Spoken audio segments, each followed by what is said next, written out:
ஒரு நடிகர் 13 வருஷமா ஒரு ஹிட் கூட இல்லாம ஸ்ட்ரகிள் பண்ணாரு. பிலிம் இண்டஸ்ட்ரியில அவரோட கேரியரை கேள்விக்குறியா பார்த்தாங்க. கிரிட்டிக்ஸ் கூட சூர்யா டைம் ஓவர் அவ்வளவுதான் சொன்னாங்க. ஃபேன்ஸ் கூட அவரை டவுட் பண்ணாங்க. ஆனா அவர் எதுவும் பேசல. மே 14, 2026 கருப்பு ரிலீஸ் ஆச்சு. தமிழ்நாடு ஃபுல்லா தியேட்டர்ஸ் வெடிச்சது. தமிழ்நாட்டிலேயே 100 கோடி கிராஸ், வேர்ல்ட் வைட் தியேட்டர்கள்ல மட்டும் 167 கோடி. ஆனா உண்மையான கதை பாக்ஸ் ஆபீஸ் நம்பர்ஸ்ல இல்ல. உண்மையான கதை இந்த படம் வெறும் 63.75 கோடிக்கு மட்டுமே எடுக்கப்பட்டது. ஆமா, நீங்க கேட்டது சரிதான், 63.75 கோடி. இன்னைக்கு நான் உங்களுக்கு கருப்பு படத்தோட முழு பட்ஜெட் பிரேக் டவுன் சொல்ல போறேன். யார் யாருக்கு எவ்வளவு சேலரி, ஒவ்வொரு ரூபாயும் எங்க போச்சு, இந்த படம் எல்லாரையும் எப்படி செழிப்பாக்குச்சு. ஆரம்பிக்கலாமா? முதல்ல ஒரு விஷயம் தெளிவுபடுத்தணும். நீங்க சோஷியல் மீடியால பாத்துப்பீங்க, கருப்பு பட்ஜெட் 120 கோடி 140 கோடின்னு. அது எல்லாமே போய். சூர்யாவுக்கு 60 கோடி சேலரி, ஆர்ஜே பாலாஜிக்கு 15 கோடி சேலரி கொடுத்தாங்கன்னு ஃபேக் நியூஸ் ஸ்ப்ரெட் ஆச்சு. பட் உண்மை என்ன தெரியுமா? சூர்யாவுக்கு சேலரியே இல்ல, ஆர்ஜே பாலாஜிக்கும் சேலரி இல்ல. 2 பேரும் ப்ராஃபிட் ஷேரிங் எடுத்துக்கிட்டாங்க. அதுதான் எல்லாத்தையும் மாத்துச்சு. சரி, இப்போ உண்மையான பட்ஜெட் பார்க்கலாம். மொத்த பட்ஜெட் 63.75 கோடி. இதுல என்ன இருக்கு ஒவ்வொன்னா பார்க்கலாம். மொத்த சேலரி செலவு 18 கோடி 60 லட்சம். சரி, நடிகர்கள் கிட்ட இருந்து ஆரம்பிக்கலாம். த்ரிஷா 4 கோடி பிளாட் ஃபீ. த்ரிஷாவுக்கு 4 கோடி பிளாட் ஃபீ. ப்ராஃபிட் ஷேரிங் இல்ல, டைரக்ட் டீல். சூர்யா த்ரிஷா கூட்டணி மௌனம் பேசியதே 6 ஏற்கனவே கோல்டுன்னு நிரூபிக்கப்பட்டது. அவங்க வந்து வேலை பார்த்தாங்க, காசை வாங்கிட்டு போயிட்டாங்க. ப்ரொஃபஷனல் கிளியர் டீல், முடிஞ்சது. ஸ்வாசிகா 35 லட்சம். தமிழ் திரைப்பட ரசிகர்களுக்கு ஸ்வாசிகாவோட திறமை தெரியும். 35 லட்சம் இது சப்போர்ட்டிங் ரோலுக்கு நியாயமான சேலரி தான். சிவடா 45 லட்சம். மலையாள இண்டஸ்ட்ரியில ப்ரூவ் பண்ண நடிகை, கருப்புல வலுவான சப்போர்ட்டிங் ரோல், 45 லட்சம் தகுதியான சேலரி. இப்போ இந்த படத்துல ரொம்ப இமோஷனல் பேமெண்ட் பத்தி பேசலாம். இந்திரன்ஸ் 1 கோடி. ஆக்டர் இந்திரன்ஸ் மலையாள இண்டஸ்ட்ரியில பல டெகேட்ஸா நடிக்கிறார். ஒரு லெஜெண்டரி கேரக்டர் ஆக்டர். ஆனா 1 கோடி சேலரி எதுக்கு? இதுக்கு பின்னாடி ஒரு சின்ன கதை இருக்கு. சூர்யா தனிப்பட்ட முறையில இந்திரன்ஸை இந்த ரோலுக்கு ரெக்கமெண்ட் பண்ணாரு. ட்ரீம் வாரியர் பிக்சர்ஸ் அவருக்கு 1 கோடி கொடுத்தது வழக்கமான சேலரியா இல்ல. இத ட்ரிபியூட் பேமெண்ட்னு சொல்றாங்க. ட்ரிபியூட் பல வருடங்களா அருமையான நடிப்புக்கு. ட்ரிபியூட் ஒரு வாழ்நாள் கலைஞனுக்கு. சூர்யாவின் பரிந்துரை 1 கோடி மரியாதை. கேட்கும் போதே உடம்பு சிலிர்க்குது இல்லையா? மற்ற நடிகர்களுக்கான சேலரி 3 கோடி 30 லட்சம். யோகி பாபு, நட்டி சுப்பிரமணியம், மற்ற சப்போர்ட்டிங் காஸ்ட் மொத்தம் 3 கோடி 30 லட்சம். டெக்னீஷியன் சேலரிஸ் 5 கோடி 50 லட்சம். ஜி.கே. விஷ்ணு, ஒளிப்பதிவு, ஆர் கலைவாணன், திருத்தம் மற்றும் முழு தொழில்நுட்ப குழு 5 கோடி 50 லட்சம்.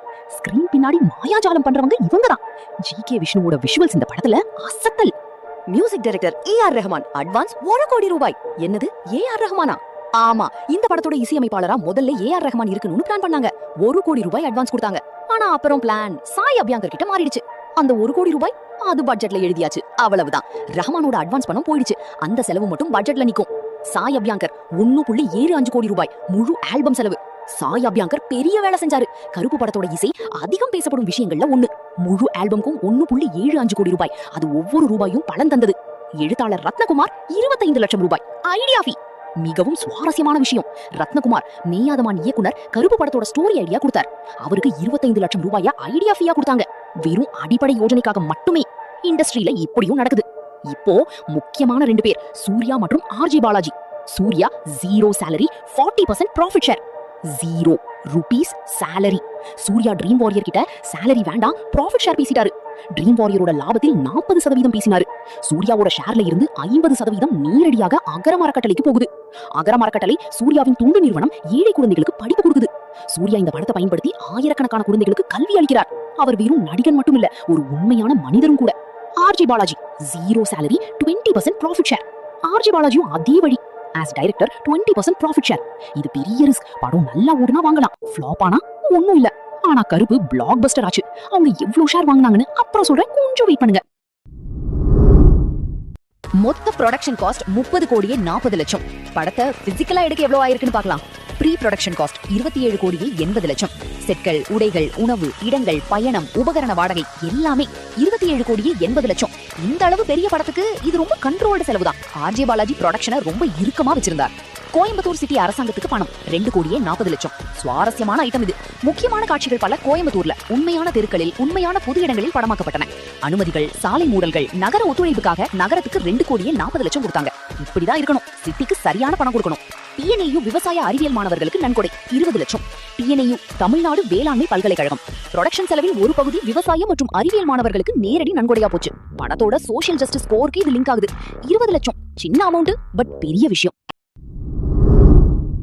பிரிண்ட் அண்ட் பப்ளிசிட்டி 4 கோடியே 75 லட்சம். ட்ரெய்லர்ஸ், போஸ்டர்ஸ், நேர்காணல்கள், விளம்பரங்கள், திரையரங்கு பொருட்கள் 4 கோடியே 75 லட்சம். படம் எவ்வளவு பேச்சு சத்தத்தை எழுப்புச்சுன்னு நினைச்சா இந்த பப்ளிசிட்டி செலவு மிகவும் திறமையான பயன்பாடு. கடன் 10 கோடி. இது பட்ஜெட்ல ரொம்ப டிராமாட்டிக்கான பார்ட். 10 கோடி படத்தின் வருமானத்தை முன்வைத்து கடைசி நிமிட கடன் வாங்கினாங்க. கடன் கொடுத்தவர் வீரேந்தர் ஜெயின். இந்த கடன் பழைய நிலுவைத் தொகைகளை அடக்கி எடுக்கப்பட்டது. அதாவது ட்ரீம் வாரியர் கிட்ட சில பழைய கடன்கள் இருந்தன. அவற்றை படம் ரிலீஸ் ஆவதற்கு முன்னர் தீர்க்கணும்னு இருந்தது. கடன் படத்தின் எதிர்பார்க்கப்பட்ட வருமானத்துக்கு எதிராக வழங்கப்பட்டது. பெரிய ரிஸ்க், ஆனா பலன் கொடுத்தது. ஏன்னா கருப்பு ஹிட் ஆச்சு, எல்லா கடனும் திரும்ப கட்டப்பட்டது. இப்போ மொத்தமா எவ்வளவு ஆச்சுன்னு பார்க்கலாமா? நடிகர்கள் பிளஸ் டெக்னீஷியன்ஸ் 18 கோடி 60 லட்சம். ப்ரொடக்ஷன் செலவுகள் 30 கோடி 40 லட்சம். பிரிண்ட் அண்ட் பப்ளிசிட்டி 4 கோடி 75 லட்சம். கடன் 10 லட்சம். மொத்தம் பட்ஜெட் 63 கோடி 75 லட்சம். 120 கோடி இல்ல, 140 கோடி இல்ல, 63.75 கோடி. இதுதான் படத்தோட உண்மை பட்ஜெட். சரி, இப்போ வந்த பணத்தை பத்தி பேசலாம். படம் ரிலீஸ் ஆகிறதுக்கு முன்னாடி ட்ரீம் வாரியர் பல ரைட்ஸ் சேல் பண்ணாங்க. படம் ரிலீஸ் ஆகிறதுக்கு முன்னாடியே எவ்வளவு சம்பாதிச்சாங்கன்னு பார்க்கலாம். தமிழ்நாடு தியேட்டர்கள் ரைட்ஸ் 57 கோடி 50 லட்சம். தமிழ்நாடு திரையரங்கு விநியோக உரிமை 57 கோடி 50 லட்சம். இதுதான் பிகெஸ்ட் பார்ட். ரோசி ரைட்ஸ் 8 கோடி 25 லட்சம். Other south Indian states Andhra, Telangana, Karnataka, Kerala 8 கோடி 25 லட்சம். எஃப்எம்எஸ் ரைட்ஸ் 15 கோடி 50 லட்சம். World wide sales America, England, Australia, மத்திய கிழக்கு, மலேசியா, சிங்கப்பூர் 15 கோடி 50 லட்சம். உலகம் ஃபுல்லா இருக்கிற தமிழர்கள் அவங்க வந்தாங்க. சேட்டலைட் ரைட்ஸ் ஜி 19 கோடி. ஜி டிவி தொலைக்காட்சி சேட்டலைட் ரைட்ஸ் 19 கோடிக்கு வாங்கினாங்க. நல்ல அமௌண்ட். நேர்மையா சொன்னா இன்னும் அதிகமா இருந்திருக்கலாம். ஓடிடி ரைட்ஸ் அமேசான் பிரைம் 22 கோடி ஃபிளாட் ஃபீ. அமேசான் பிரைம் ஃபிளாட் 22 கோடிக்கு ஓடிடி ரைட்ஸ் வாங்குச்சு. தியேட்டரிக்கல் பிசினஸ் முடிஞ்ச அப்புறம் கருப்பை பிரைம்ல பார்க்கலாம். நார்த் இந்தியா டப்பிங் ரைட்ஸ் சுமார் 7 கோடி 50 லட்சம். நிறுவனத்துக்குள்ளேயே. சுவாரஸ்யமானது, இது 2D டிஸ்ட்ரிபியூட்டர்ஸ் சூர்யாவின் சொந்த நிறுவனம் மூலம் நிறுவனத்துக்குள்ளேயே டீல் பண்ணாங்க. இந்த 7 கோடி 50 லட்சம் ஒரு மதிப்பிடப்பட்ட அமௌண்ட்.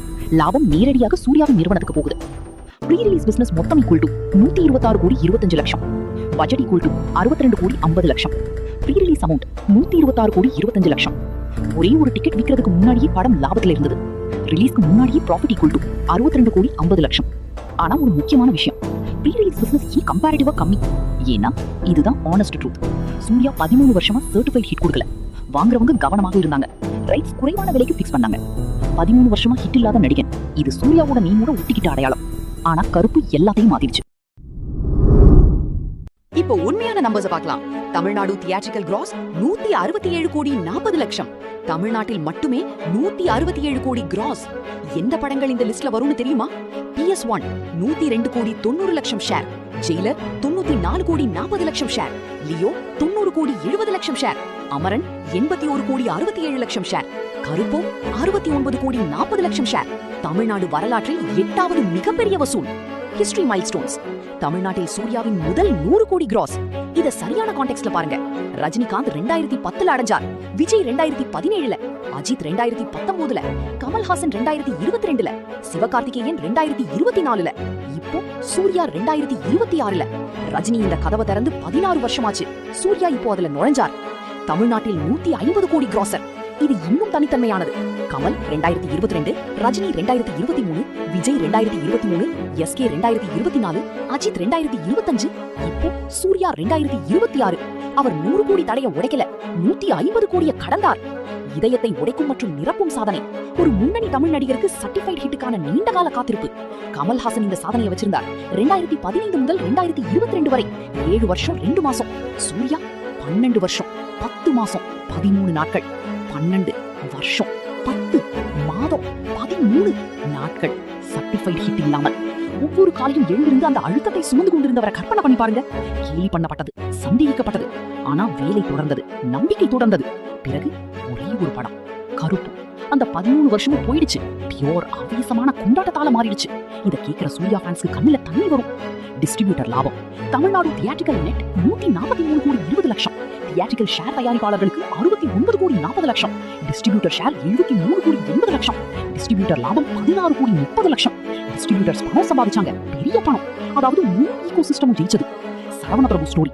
சரவண பிரபு ட்ரீம் வாரியர் பிக்சர்ஸ் தயாரிப்பாளர். இவர் முந்தைய படங்கள்ல ஏற்பட்ட நஷ்டங்களை சுமந்து வந்தார். கடன்ல இருந்தார். கருப்பு வெற்றி பெற்றது மட்டுமல்ல, அவரோட முந்தைய எல்லா நஷ்டங்களையும் முழுமையா தீர்த்தது. முழுமையா லாபத்துல, கடன் இல்ல, கஷ்டத்திலிருந்து பைனான்சியல் ஃப்ரீடம் வரை ஒரே ஒரு படம். இந்த இண்டஸ்ட்ரியில எப்படியும் நடக்கும்.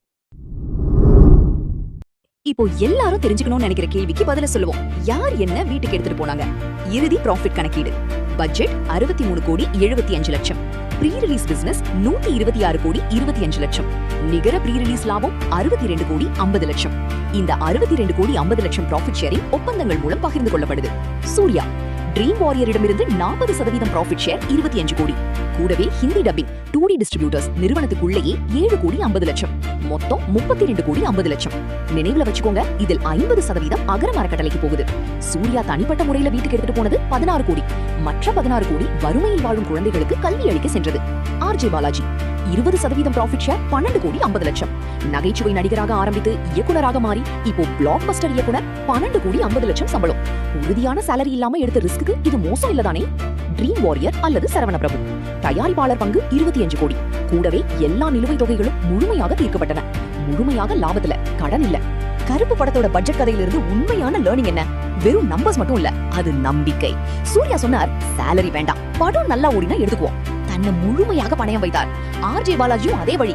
ட்ரீம் வாரியர் கடைசி நிமிடத்தில் கடன் வாங்கி படம் வெளியிட்டது. அவர்கள் ஒன்றாக 63 கோடியே 75 லட்சத்துக்கு ஒரு படம் கட்டினாங்க. தமிழ் திரையுலகம் முழுவதும் கொண்டாடும் படத்தை. கருப்பு வெறும் படம் மட்டும் இல்ல, அது பொறுமை, தியாகம் மற்றும் மீட்சியின் கதை. 13 வருஷம் காத்திருந்தார் சூர்யா. தமிழ்நாடு கொடுத்த பதில் 167 கோடி. பாருங்க, காத்திருப்பவர்களை தமிழ்நாடு எப்படி கௌரவிக்கும் என்று. இந்த வீடியோ பயனுள்ளதாக இருந்தால் லைக் பண்ணுங்க, ஷேர் பண்ணுங்க. Budget break down, box office ஆய்வு, தமிழ் திரைப்பட ஆழமான தகவல்கள், இன்னும் நிறைய கான்டென்ட் வரும். சப்ஸ்கிரைப் பண்ணுங்க, பெல் ஐகானையும் அமுக்குங்க. கமெண்ட்ல ஒரு விஷயம் சொல்லுங்க, சூர்யாவோட அடுத்த படம் யார் இயக்கணும்னு நீங்க நினைக்கிறீங்க?